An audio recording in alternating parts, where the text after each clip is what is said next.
In 1933, a group of the wealthiest men in America tried to overthrow the United States government. Not metaphorically,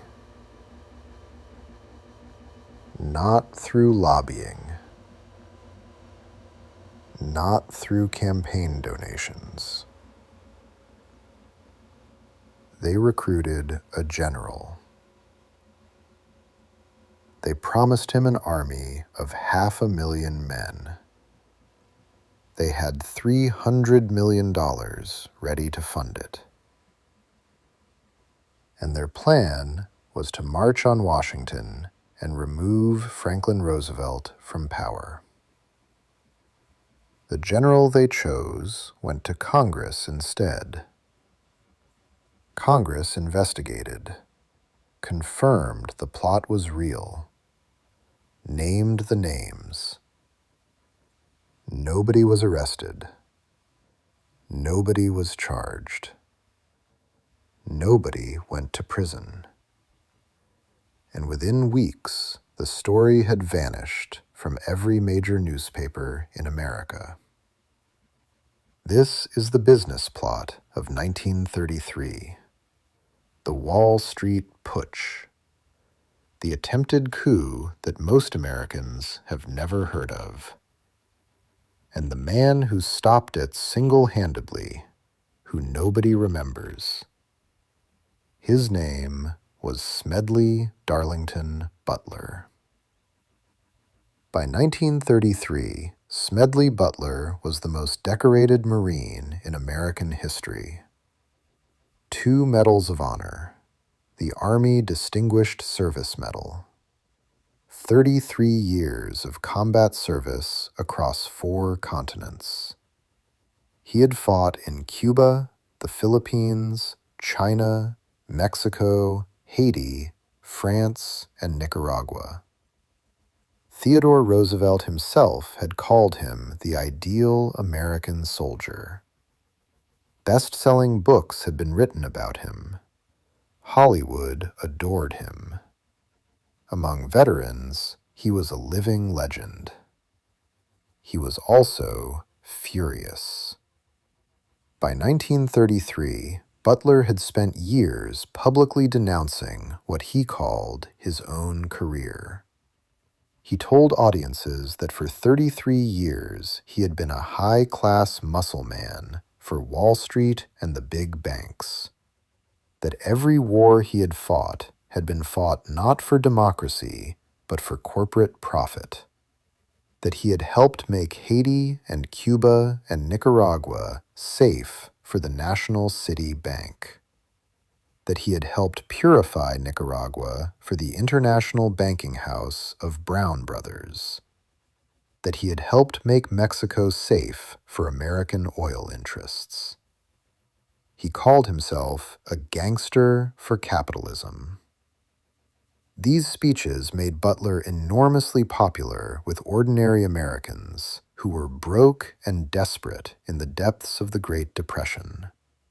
And they made him a person of great interest to a very different group of people. In the summer of 1933, a bond salesman named Gerald McGuire arrived at Butler's home in Pennsylvania. McGuire worked for a firm called Grayson Murphy & Company, one of Wall Street's most connected brokerage houses. He came with a proposition. McGuire told Butler that a group of powerful businessmen were concerned about the direction of the country. Roosevelt had taken America off the gold standard. He was spending government money on relief programs for the poor. He was regulating banks and markets. To these men, Roosevelt was a traitor to his class, a socialist, a threat to everything they had built. McGuire told Butler they needed a leader, someone the veterans trusted, someone who could organize 500,000 men and march them to Washington. Not to start a war, just to make a point. just to force Roosevelt to appoint a new cabinet position, a Secretary of General Affairs, and hand real power to someone more sympathetic to business interests. Roosevelt could stay as president, a figurehead, a smiling face for the public, while someone else ran the country. Butler asked who was behind it. McGuire told him the Morgan interests were involved. J.P. Morgan's banking network, the same financial empire that had shaped American industry for 40 years. Butler listened. He asked questions. He played along long enough to get names. Then he went to Congress. In November 1934, Butler testified under oath before the House Special Committee on Un-American Activities. He laid out everything. The visits, the promises, the names, the money, the plan. A journalist named Paul Comley French from the Philadelphia Record had separately met with McGuire and corroborated Butler's account.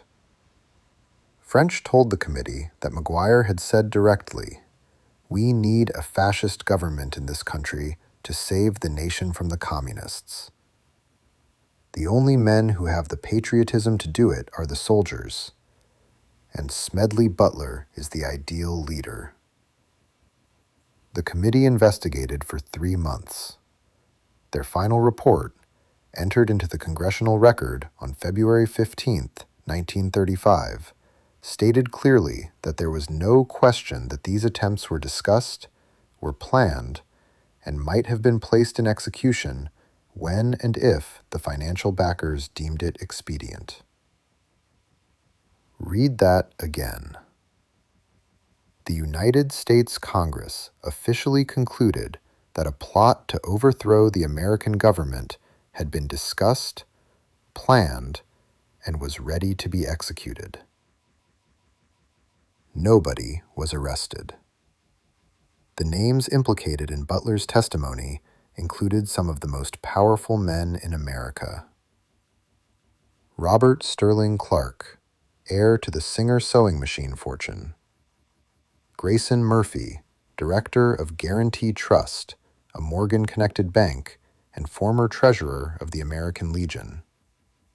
McGuire's own correspondence confirmed he had traveled to Europe specifically to study the structure of fascist veterans organizations in Germany, France, and Italy. Research funded by the men behind the plot.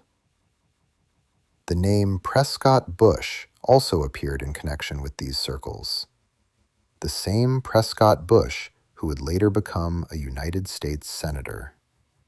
The father of one American president, the grandfather of another. When the story broke, the New York Times called it a gigantic hoax, an unconvincing narrative. The paper that had covered the rise of fascism in Europe with alarm could not bring itself to take seriously the suggestion that the same forces were operating on American soil. Within weeks, the story had essentially disappeared from public discourse. No prosecutions, no further investigations, no accountability of any kind. Smedley Butler spent the remaining years of his life giving speeches and writing a pamphlet called "War is a Racket," one of the most searing indictments of corporate militarism ever written by an American military officer. He died in 1940. The men he named died wealthy, respected, their names on buildings and institutions. Here is what makes this story more than a historical footnote. The business plot was not an act of madness. It was a rational calculation by extraordinarily powerful men who believed that democracy had produced the wrong result, and that they had both the right and the resources to correct it. The conditions that created it have not disappeared. Concentrated wealth, a government attempting reform, financial elites convinced that their interests and the national interest are the same thing. The Congressional Committee confirmed the plot was real. The documents exist. The testimony is in the public record. And the question that history has never fully answered is a simple one. If the most decorated Marine in America had said yes instead of no, where would we be right now? Smedley Butler said no. He went to Congress. He told the truth under oath. And the most powerful men in America faced no consequences for attempting to end American democracy. They buried the story. They called it a hoax. They waited it out. And it worked. If this story made you question what you think you know about who really holds power in this country, share it. Subscribe to Unerased History for more buried stories that follow the money back to where it actually goes. And tell me in the comments, had you ever heard of Smedley Butler? Because if you hadn't, now you know why.